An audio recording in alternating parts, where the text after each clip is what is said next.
உங்க வாழ்க்கையில இந்த மாதிரி ஒருத்தரை நீங்க சந்திச்சிருக்கீங்களா? அவங்கள பார்க்கும்போது ஒரு மேக்னெட் மாதிரி இழுப்பாங்க, ரொம்ப வசீகரமா தெரிவாங்க. ஆனா அவங்க கூட இருக்கும்போது மனசுக்குள்ள ஒரு சின்ன நெருடல், ஏதோ சரியில்ல, ஒரு மாதிரி பாதுகாப்பா இல்லாத ஒரு உணர்வு வந்துகிட்டே இருக்கும். இந்த குழப்பமான உணவை பத்தி தான் நாம இன்னைக்கு ஆழமா பார்க்க போறோம். எப்படி ஒருத்தரால ஒரே நேரத்துல இவ்ளோ கரெக்டாகவும் அதே சமயம் ரொம்ப தப்பாவும் நம்மள உணர வைக்க முடியுது? இது ரொம்ப பொதுவான ஒரு உணர்வு தான். ஆனா நாம இத பத்தி அதிகமா பேசுறதே இல்ல. சரி வாங்க, இதுக்குள்ள என்ன இருக்குன்னு கொஞ்சம் விரிவாக பார்க்கலாம். முதல்ல அவங்கள சந்திக்கும் போது என்ன தோணும்? அப்பா, என்ன ஒரு பர்சனாலிட்டி! ரொம்ப தன்னம்பிக்கையா நம்ம மேல அவ்வளோ ஒரு கவனம் செலுத்துற மாதிரி இருக்கும்.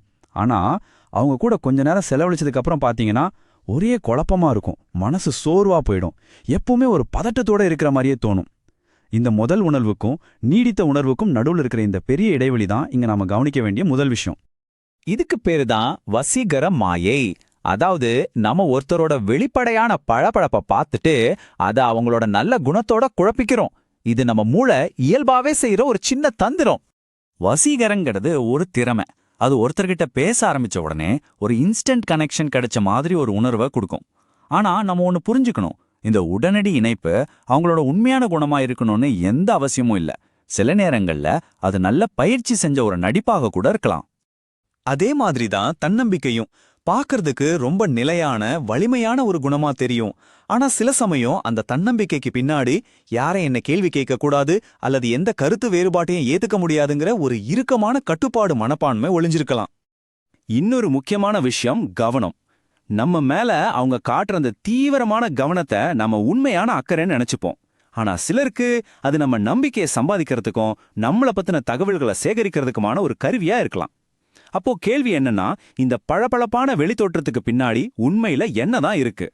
சரி வாங்க, அந்த பளபளப்பான முகமூடிக்கு பின்னாடி உண்மையில என்ன நடக்குதுன்னு பார்க்கலாம். மேலோட்டமா தெரியறதுக்கும் உள்ளுக்குள்ள நடக்கிறதுக்கும் பெரிய வித்தியாசம் இருக்கும். ஒரு பாதுகாப்பான வசீகரத்துக்கும் ஒரு பாதுகாப்பற்ற வசீகரத்துக்கும் இருக்கிற ஒரே ஒரு முக்கியமான வித்தியாசம் பச்சாதாபம். அதாவது மத்தவங்களோட உணர்வுகளை புரிஞ்சிக்கிற அந்த தன்மை. அது இல்லாத போதான் அந்த வசீகரமே ஒரு முகமூடியா மாறிடுது. இது ஒரு சின்ன உதாரணத்தோட சொல்றேன் கேளுங்க. வெளியே நண்பர்கள் மத்தியில பாத்தீங்கன்னா அவங்க தான் பார்ட்டியோட ஹீரோ, எல்லாரும் கொண்டாடுவாங்க.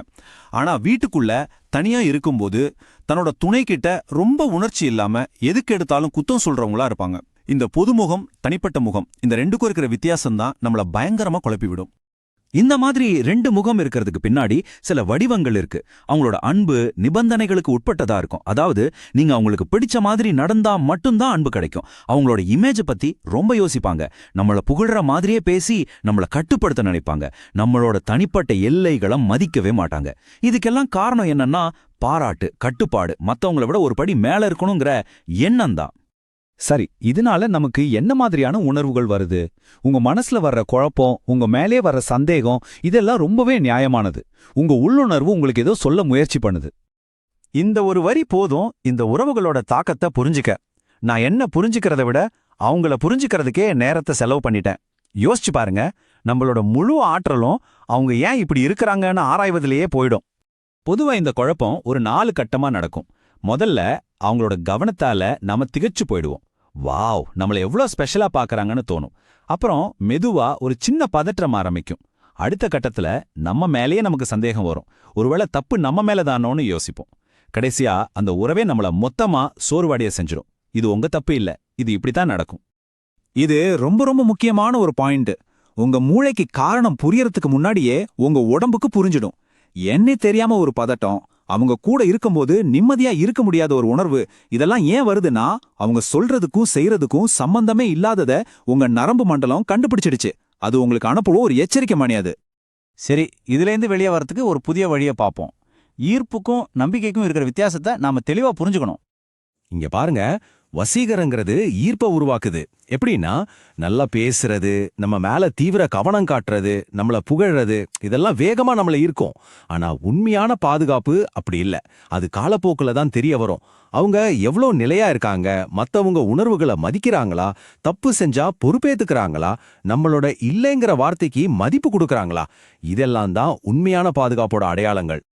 அதனால அடுத்த தடவை உங்களுக்கு இந்த மாதிரி ஒரு குழப்பம் வந்தா இந்த 3 கேள்வியை நீங்களே கேட்டுக்கோங்க. 1, ஒரு கருத்து வேறுபாடு வரும்போது அவங்க எப்படி நடந்துக்கிறாங்க.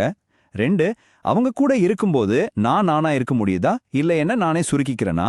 3 அவங்க நினைச்சதை நடக்காதப்பவும் அவங்களோட அரவணைப்பு அப்படியே இருக்குதா? இந்த கேள்விகள் முதல் அபிப்பிராயத்தை தாண்டி அவங்களோட உண்மையான குணத்தை பார்க்க உதவும். சுருக்கமா சொல்லணும்னா இதுதான் விஷயம். வசீகரம்ங்கிறது ஒருத்தர் ஒரு அறைக்குள்ள எப்படி நுழையறாங்கன்னு காட்டும். ஆனா அவங்களோட குணம் ஒரு பிரச்சனை வரும்போது, ஒரு கஷ்டமான உரையாடல் வரும்போது அவங்க எப்படி நடந்துக்கிறாங்கங்கிறத காட்டும். சோ கடைசியா நான் சொல்ல வர்றது இதுதான். ஈர்ப்பை உணர்றது ரொம்ப சுலபம். ஆனா பாதுகாப்புங்கிறது நம்ம கவனிக்க வேண்டிய ஒரு விஷயம். ஒரு நிமிஷம் யோசிங்க. உங்க உள்ளுணர்வு, உங்க உடம்பு உண்மையில எதை கவனிக்குது? அந்த பதில்ல தான் உங்களுக்கான பாதுகாப்பு அடங்கியிருக்கு.